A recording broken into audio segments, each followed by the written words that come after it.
Στις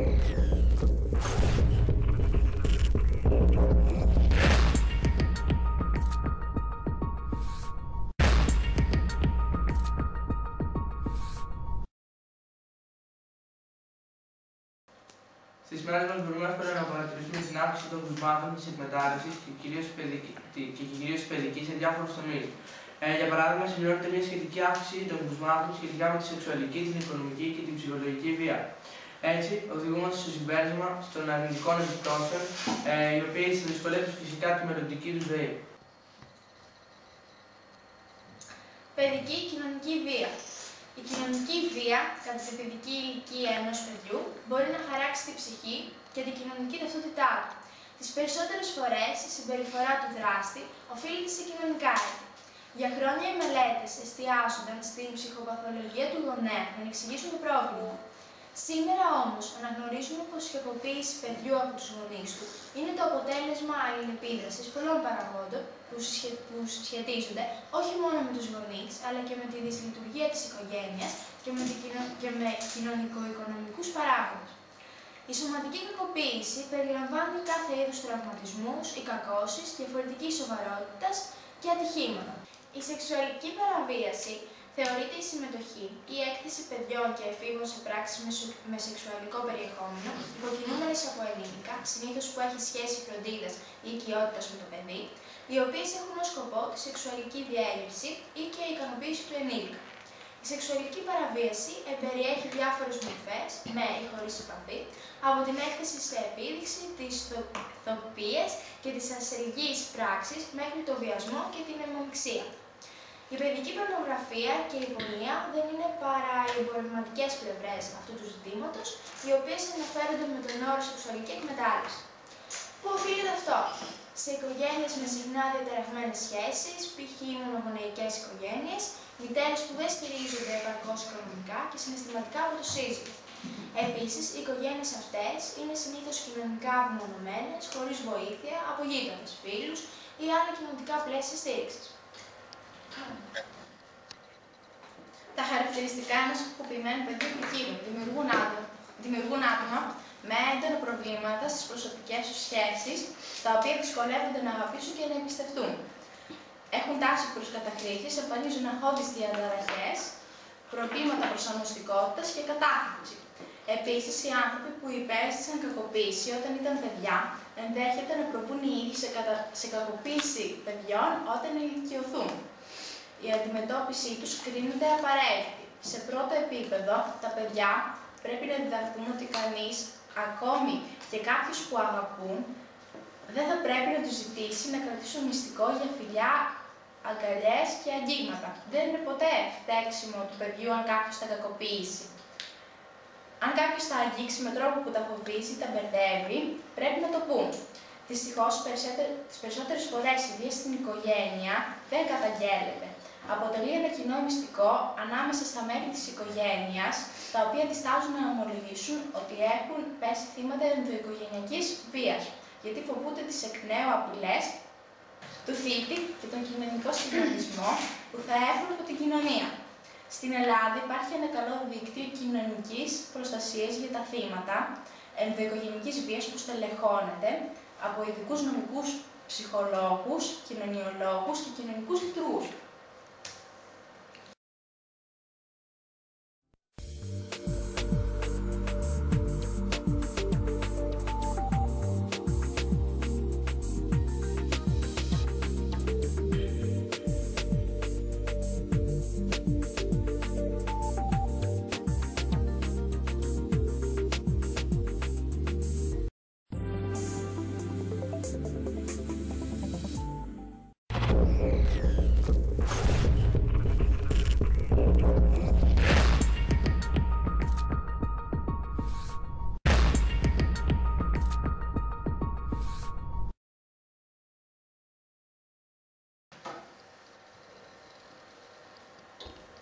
Κατά τα τελευταία χρόνια μπορούμε να παρατηρήσουμε την αύξηση των κρουσμάτων εκμετάλλευσης σχετική με τα παιδιά σε διάφορους τομείς.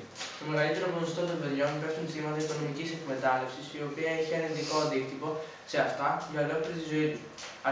Αρχίζοντας να αναλύουμε αυτό το σημαντικό γεγονός, παρατηρούμε πως η αύξηση αυτών των κρουσμάτων της οικονομικής εκμετάλλευσης των παιδιών πραγματοποιείται κυρίως στις ανεπτυγμένες χώρες, χώρες ενός υψηλού βιωτικού επίπεδου, αλλά και κοινωνικού. Για οικονομικά ωφέλη, αλλά και για την ραγδαία αύξηση των εσόδων τους, αφανίζουν τα δικαιώματα του παιδιού, χρησιμοποιώντας τα ως μια μηχανή κοπής χρημάτων. Υπάρχουν δύο παράγοντες οι οποίοι συμβάλλουν στην παιδική οικονομική εκμετάλλευση.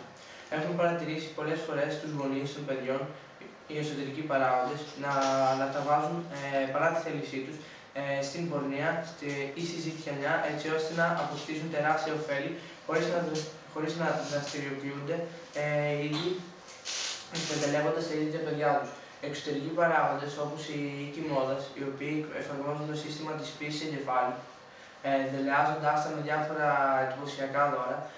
Έτσι, αυτό το σύστημα έχει άμεσα και θετικά αποτελέσματα για τους οίκους αυτούς. Κατά συνέπεια, αφανίζονται τα δικαιώματα κάθε παιδιού τα οποία δεν κατέχουν την κατάλληλη ωριμότητα για να τα διεκδικήσουν. Τα παιδιά τα οποία έπεσαν θύματα οικονομικής εκμετάλλευσης κάποτε μεγαλώνουν και κατανοούν εις βάθος τη σπουδαιότητα των πραγμάτων, προσπαθώντας είτε να πάρουν εκδίκηση είτε να σβήσουν αυτά τα γεγονότα από το παρελθόν τους. Ωστόσο, τότε είναι πολύ αργά. Έχουν δημιουργηθεί ψυχολογικά προβλήματα, των οποίων η επίλυση είναι πολύ δύσκολη. Επιπλέον, μη έχοντας εμπιστοσύνη σε κανέναν, μειώνουν τις κοινωνικές τους σχέσεις αφού κλείνονται στον εαυτό τους, ένα γεγονός το οποίο οδηγεί συχνά στην κατάθλιψη. Κατά κλείδι, μπορούμε εύκολα να καταλάβουμε πως το χρήμα και η απόκτησή του έχει γίνει αναπόσπαστο κομμάτι της καθημερινότητας κάθε οικογένειας, η οποία καταλήγει πολλές φορές στην εκμετάλλευση των ανηλίκων για να επιτύχουν την αύξηση των εισόδων. Η σεξουαλική εκμετάλλευση των παιδιών έχει καταστεί ένα παγκόσμιο πρόβλημα. Παιδιά αγοράζονται και πολλούνται σε ολόκληρο τον κόσμο από δίκτυο πορνείας και πορνογραφίας. Η κεντρική και ανατολική Ευρώπη αποτελεί τη φθηνότερη λύση για τους δυτικοευρωπαίους που αναζητούν παιδιά για την ικανοποίηση των διαστροφών τους. Παιδιά από την κεντρική και ανατολική Ευρώπη που ευελπιστούν να ξεφύγουν από την φτώχεια και την εξαθλίωση, αλλά και παιδιά πρόσφυγες από την πρώην Ιουγκοσλαβία που ευελπιστούν να ξεφύγουν από τις μήνες του πολέμου, καταφεύγουν σε διάφορες χώρες της Ευρώπης, όπου εμπλέκονται σε ένα παντοδύναμο δίκτυο εκμετάλλευσης που εξαπλώνεται σε όλη την Ευρώπη. Κυρίως η Δυτική Αφρική εξάγει μικρά κοριτσάκια στην Αμερική και στην Ευρώπη, ενώ στην Αίγυπτο συναντάται το φαινόμενο να εμφανίζονται κάθε καλοκαίρι πλούσιοι Άραβες, οι οποίοι αναζητούν να αγοράσουν μικρά κοριτσάκια. Δίνουν κάποια χρήματα στους γονείς τους με σκοπό να τα πάρουν για γάμο. Αλλά μόλις ικανοποιήσουν τις διαστραμμένες τους ωρέξεις, επιστρέφουν στις γυναίκες τους, στέλνοντας στην καλύτερη των περιπτώσεων τα κοριτσάκια πίσω στους γονείς τους ή στη χειρότερη, κλείνοντάς τα σε πορνεία. Επιπροσθέτως, σε αρκετές χώρες της Ανατολής, πολυμελείς οικογένειες, πιεζόμενες από τη φτώχεια, εξωθούν τα παιδιά τους, κορίτσια και αγόρια, στην πορνεία, θεωρώντας και πιστεύοντας ότι αυτή η επιλογή είναι η μοναδική τους ελπίδα για την διαβίωσή τους. Σύμφωνα με επίσημους υπολογισμούς, ο παγκόσμιος κύκλος εργασιών της πορνείας ανέρχεται σε $5 δισεκατομμύρια. Πρόκειται δηλαδή για μια επιχείρηση στην οποία είναι δύσκολο να υπολογίσει κανείς τον ακριβή αριθμό των παιδιών που εμπλέκονται. Το πλέον όμως δυσάρεστο γεγονός είναι ότι όλο ένα και μειώνεται ο μέσος όρος ηλικίας των παιδιών που εξωθούνται στην πορνεία.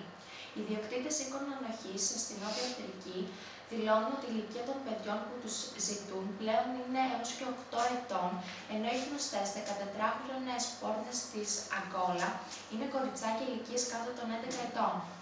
Επιπλέον, ειδικά ταξιδιωτικά γραφεία στις δυτικές χώρες οργανώνουν εκδρομές εξωτουρισμού για τους Δυτικοευρωπαίους και τους Βορειοαμερικανούς, ενώ όπως συμβαίνει με όλες τις οργανωμένες εκδρομές κυκλοφορούν σχετικοί τουριστικοί οδηγοί που περιέχουν δρομολόγια προς τους εξωπαραδείσους, διευθύνσεις οίκων ανοχής με παιδιά, ονόματα και διευθύνσεις ξενοδοχείων, καθώς και υψηλή ποιότητα εξυπηρέτησης και προστασίας, ενώ περιέχουν ακόμη και νομικές συμβουλές από οργανωμένα δικηγορικά γραφεία.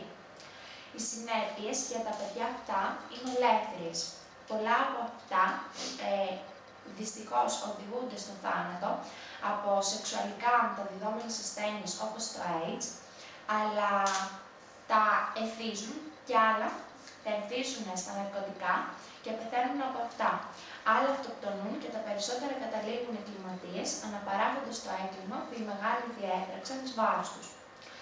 Η αντικοινωνική συμπεριφορά, η ροπή προς την εγκληματικότητα και τα ναρκωτικά και η κατάληξη στην αυτοκτονία με εντυνόμενους ρυθμούς μαρτυρεί και αποκαλύπτει την τραγική κατάσταση των κοινωνιών που βιάζει τα παιδιά της.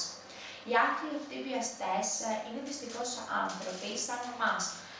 Απλοί άνθρωποι, δημόσιοι υπάλληλοι, δικηγόροι, κάθε είδους επαγγελματία, παντρεμένοι, ενώ σε σπάνιες περιπτώσεις πρόκειται και για τους ίδιους τους γονείς ή τους συγγενείς. Η ψυχολογική κακοποίηση είναι ένα από τα πιο επώδυνα που μπορεί να υποστεί ένα παιδί. Οι ειδικοί υποστηρίζουν ότι η ψυχολογική κακοποίηση είναι χειρότερη σε σύγκριση με τη σωματική, αφού τα λόγια μένουν για χρόνια σε σύγκριση με ένα χτύπημα. Είναι εμφανές ότι μια ενοχλητική συμπεριφορά δεν μπορεί να εκφραστεί μόνο με σωματική βία, αλλά και με ψυχολογική, η οποία μπορεί να προκαλέσει τα ίδια επιζήμια, ίσως και χειρότερα, στην υγεία του θύματος. Η ψυχολογική βία τις περισσότερες φορές αποτελεί τη βάση για την εκδήλωση σωματικής ή σεξουαλικής βίας, ενώ αρκετές φορές συνοδεύεται με σωματική κακοποίηση.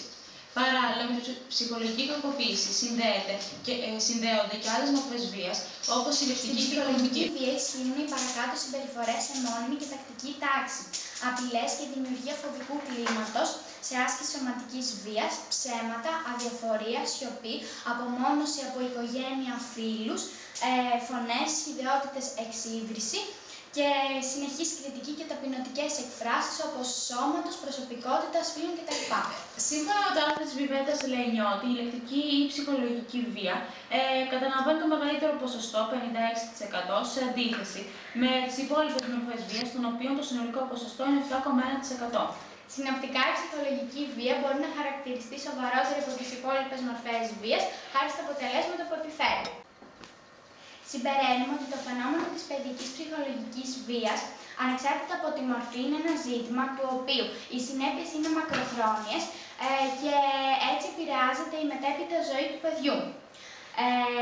Αυτό το φαινόμενο παρατηρείται συχνά στην Ελλάδα, καθώς οι 7% Έλληνες δήλωσαν ότι κάποιο ή κάποια από τα παιδιά τους έχουν ήδη υπάρξει θύματα ψυχολογικής βίας. Πιο συγκεκριμένα, οι μελέτες εκτίμησης της έκτασης του φαινομένου της παιδικής βίας παρουσιάζουν τεράστιες διακυμάνσεις, από 3% έως 25% των αγοριών και 7% έως 35% των κοριτσιών. Οι γραμμές SOS που υποστηρίζουν τα κακοποιημένα παιδιά είναι το χαμόγελο του παιδιού, η γραμμή κατά της οικογενειακής βίας δίπλα σου και η εταιρεία ψυχοκοινωνικής υγείας του παιδιού και του εφήβου. Το κανάλι μας ήρθε σε επικοινωνία με τους υπεύθυνους του χαμόγελου του παιδιού με σκοπό ως παιδιά να τους θέσουμε ερωτήματα και ανάλογες ανησυχίες μας, αλλά δυστυχώς εκείνοι αρνήθηκαν. Σύμφωνα με τα λόγια της κυρίας Μαρίας Τσιρίτα, παραθέτουμε το παρακάτω απόσπασμά της ως τελική κατακλείδα. Υπάρχουν παιδιά εκεί έξω, δίπλα μας, γύρω μας, που τα μάτια τους δεν λάβουν, είναι σβηστά. Το χαμόγελο δεν έρχεται αυτόματα στα χείλη τους. Δεν παίζουν, δεν διασκεδάζουν, δεν γελούν, δεν αστιεύονται. Μοναδικός τους φίλος, ο πόνος, η συντροφιά τους, το δάκρυ. Μην έχοντας ζήσει αλλιώς, δεν καταλαβαίνουν τη διαφορά. Πιστεύουν πως αυτό είναι η ζωή. Δεν αντιδρούν, υπομένουν, βαθιά μέσα τους νιώθουν ότι έτσι τους αγαπούν. Αυτοί οι άνθρωποι που τους έφεραν στον κόσμο, κακοποιώντας τα, είτε τρώνε ξύλο, είτε τα βρίζουν και τα υποτιμούν, είτε τα βιάζουν, όλες αυτές οι συμπεριφορές χαρακτηρίζονται ως κακοποίηση.